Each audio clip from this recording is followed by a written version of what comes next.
What's up, it's your boy Ninja the Nerd back again with another video, and today we gotta talk about High School DxD. Yeah, that High School DxD. The anime that said plot with one hand and boobs with the other, and somehow made it work. So if you want to step around for that, play my intro real quick. The monsters. Hold on, wait a minute, let me get a key rising when I'm ventilating, demonstrating, captivating, simulating. When you niggas singing, saying I'm the fucking best. Better get your best, nigga, color me impressed. Swear the streets blessed, all up in your chest. Kill you with my sword, guess I gotta clean my mess. The fact that you niggas see me playing is only natural, I'm super just saying. Alright, let's get something straight immediately before the comments start shadowboxing. High School DxD was never subtle, it was ecchi, it was horny. It was low-key hentai adjacent. Nobody's arguing that. If you clicked High School DxD expecting Jujutsu Kaisen levels of restraint, that's on you. But this is the part people keep forgetting.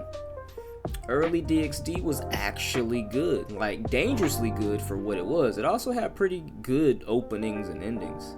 Season 1 and 2, DxD knew exactly what it was doing. It used fan service as a sugarcoating, but underneath that it had actual structure. Devil politics, fallen angels, power hierarchy, sacred gears that weren't just press button get strong consequences, trauma, character growth, you name it. Issei didn't just fall into power, bro got murdered in episode 1, stabbed, left bleeding, reborn as a devil, immediately in debt, immediately weaker than everyone, and his whole gimmick wasn't I'm strong, it was I'm stubborn enough to survive. And yeah, he was horny, but early Issei wasn't just screaming boost and winning. He got folded repeatedly. Riser clapped him, Coca-Bill almost nuked the school, Valley existed just to remind Issei he was not built like that. And women, actual characters.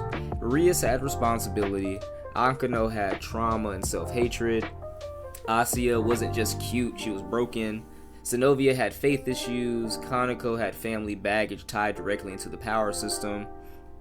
Fan service was there, but it wasn't replacing the story, it was riding shotgun. Then later seasons pulled up like, what if we forgot all that? Because somewhere down the line, DxD stopped being horny anime with plot and became plot breaks between boob jokes.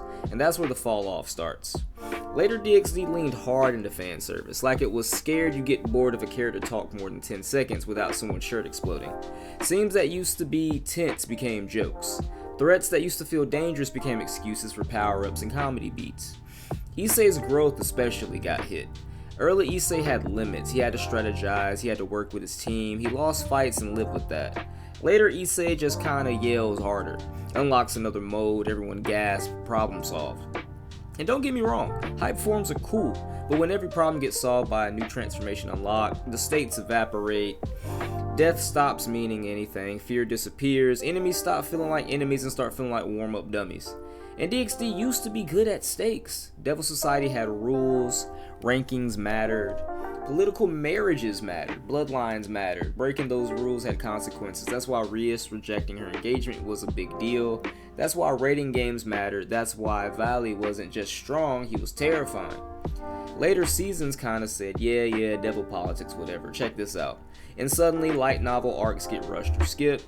Character motivations get simplified, world building gets compressed into exposition dumps, emotional beats get interrupted by jokes. It's like the anime forgot why people stayed after the first plot episode. Because let's be real, no one stayed just for boobs. I mean, some of you freaky frogs probably did, but if that was enough, people wouldn't complain. They stayed because DxD made you care despite the horniness. That's the magic trick, that's the rare part. And newer seasons stopped doing the trick and just showed you the cards. And that hurts because DxD had the bones to be something special in its lane. Not deep prestige anime, but a chaotic, horny, supernatural battle series with lore and heart. Instead, later DxD feels like it's afraid to take itself seriously for more than a couple minutes. Like it thinks acknowledging its own story is cringe, which is wild because early seasons proved the opposite. DxD didn't fall because it was too horny. It fell because it stopped trusting its story. It forgot that fan service works best when it's seasoned and not the entire meal. No one wants a plate of straight salt, at some point you need food. And that's why people say DxD used to hit different, because it did. Not because you got older, not because you're suddenly a critic, but because the balance changed. Early DxD knew what it was, later DxD forgot what made it work. Still fun? Sure. Still iconic? Absolutely. But it could have been way better if it remembered that plot is what keeps people around once the novelty wears off. Anyway, that's my rant. If you agree, disagree, or want to fight me in the comments, drop it below. This is just my opinion. Tell me what you guys think about High School DxD. And while you at it, hit that subscribe button. Make today the day you join the Ninja fam. And I'll catch you guys in the next arc.